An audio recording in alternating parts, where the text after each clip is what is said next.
Olá pessoal, na aula de hoje vamos abordar a banca Consulpan. Estamos fazendo novas aulas de bancas que já trabalhamos aqui no nosso canal. Como a Consulpan é uma das mais pedidas, ela vai ser a primeira. Se você ainda não assistiu a nossa primeira aula sobre a Consulpan, vou deixar aqui no card aqui em cima. E se você tiver interesse em rever outras bancas aqui em nosso canal, deixa nos comentários as sugestões aqui que aos poucos a gente vai dando vazão a essas bancas. Então, antes de iniciar a nossa aula, gostaria de pedir quem ainda não é inscrito no nosso canal, se inscreve que ajuda bastante o nosso trabalho e se tiver interesse em materiais de preparação específica para concursos de educação física, dá uma olhada no link da descrição desse vídeo que você vai encontrar as informações sobre os nossos materiais, tanto os e-books como também o nosso curso online da preparação à aprovação. Então, sem mais delongas, vamos para as 5 questões, tanto da licenciatura como do bacharelado, que vamos abordar nessa aula. Primeira questão: quais movimentos estão demonstrados nas figuras abaixo? E aí é interessante ressaltar que a Consulpan, mesmo em provas da licenciatura, cobra diversos temas que teoricamente são mais voltados para o bacharelado.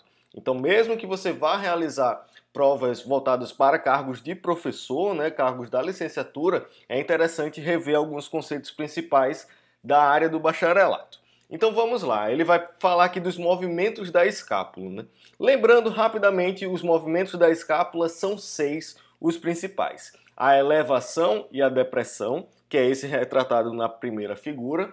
Na segunda figura ele vai trazer a protração e a retração. Alguns autores também utilizam a nomenclatura de abdução e a adução da escápula. Além desses 4 movimentos, nós temos também a rotação superior e a rotação inferior da escápula. Então, dos movimentos da escápula são 6.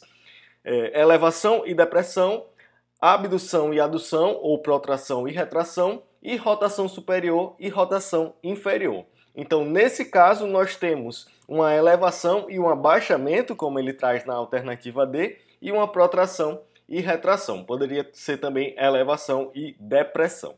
Então, primeira questão, a alternativa D é a correta, trabalhando 4 dos 6 principais movimentos da escápula.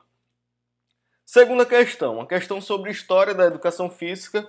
A educação física, enquanto prática sistematizada e institucionalizada na forma de educação escolarizada, surgiu nas escolas brasileiras. Então ele vai trazer aí 1851, 61, 71 e 81, tendo como conteúdo específico o método da ginástica alemão, sueco, inglês e espanhol. Então, como é que a gente vai resolver essa questão? A gente já tem um vídeo aqui no nosso canal trabalhando as principais reformas no Brasil Império em relação à história da educação física aqui no nosso país. E aí, quando a gente fala da história da educação física no Brasil, a primeira grande reforma vem em 1851 com a reforma Couto-Ferraz. Foi o primeiro momento que a educação física, ainda tratada como ginástica, passou a ser obrigatória nas escolas. Então, já temos a alternativa correta, 1851, que é a reforma Couto-Ferraz, e o seu método específico, o método utilizado, era justamente o método ginástico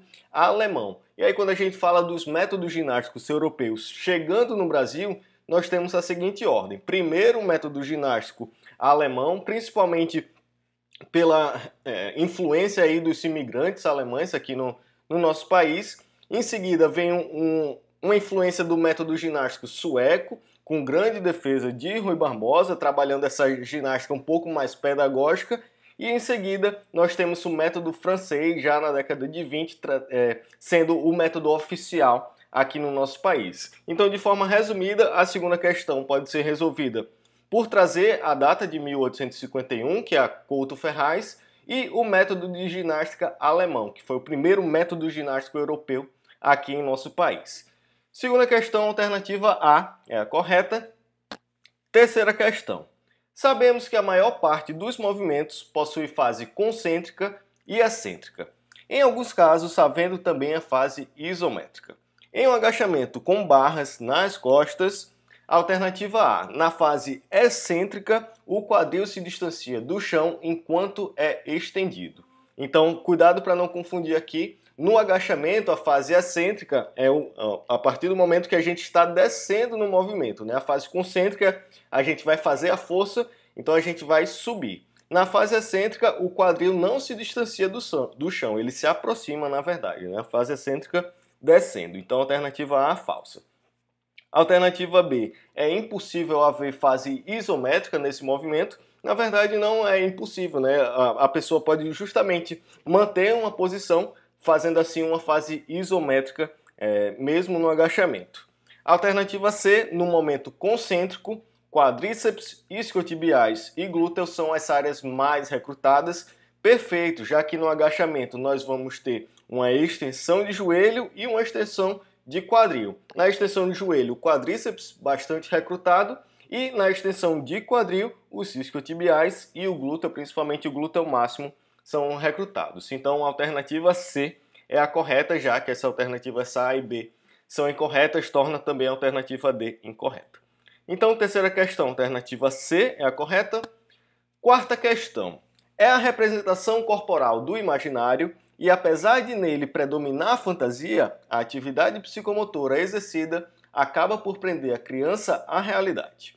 Na sua imaginação, ela pode modificar sua vontade usando faz de conta, mas quando expressa corporalmente as atividades, ela precisa respeitar a realidade concreta e as relações do mundo real.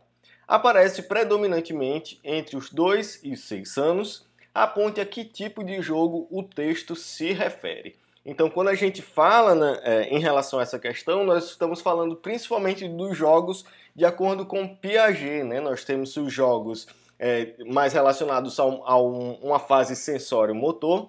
Em seguida, temos o jogo simbólico, que é justamente esse jogo de faz de conta. E por último, nós temos os jogos de regra, onde de fato a criança deixa o seu lado egocêntrico de lado e passa a trabalhar as regras, a conviver melhor em sociedade aceitando essas regras, né? Então, nessa questão, como ele vai falar do jogo de faz de conta, é o jogo simbólico. A alternativa A é a correta.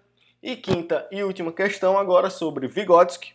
Segundo Vygotsky, existem 3 momentos importantes da aprendizagem da criança: a zona de desenvolvimento potencial, a zona de desenvolvimento real e a zona de desenvolvimento proximal. Então vamos lá relacionar a coluna 1 com a coluna 2. Tudo que a criança realiza com o apoio de outras pessoas, nesse caso vai ser a zona de desenvolvimento proximal, é o principal conceito aí de Vygotsky, né?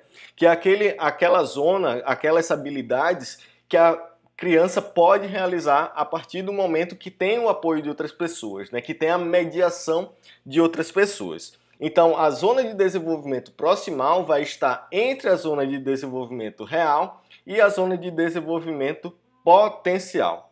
Então, quando a gente fala de zona de desenvolvimento real, é tudo aquilo que a criança de fato já consegue realizar de forma autônoma, e a zona de desenvolvimento potencial são aquelas atividades que a criança ainda não realiza, mas que ela tem o potencial de realizar futuramente, né? Então, dessa forma a gente já consegue resolver a questão. Então, na segunda coluna, tudo que a criança realiza com o apoio de outras pessoas é a zona de desenvolvimento proximal.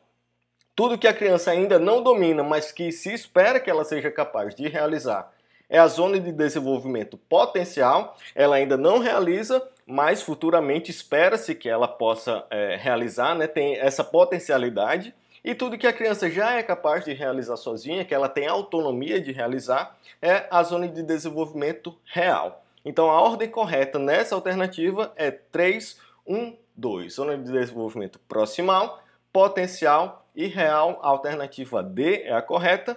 E com isso, finalizamos essa nossa segunda aula sobre a Consulpan, trabalhando aí temas que caem tanto em provas da licenciatura como em provas do bacharelado. Então, se você gostou dessa aula, se inscreve aqui no nosso canal, segue a gente lá no Instagram, @concurso-cdfísica, que a gente sempre posta materiais de preparação específica. E se quiser entrar em contato, pode ser tanto pelo Instagram, aqui pelo YouTube, ou pelo nosso e-mail, contato@concursocdfísica.com. Então é isso, muito obrigado e até a próxima.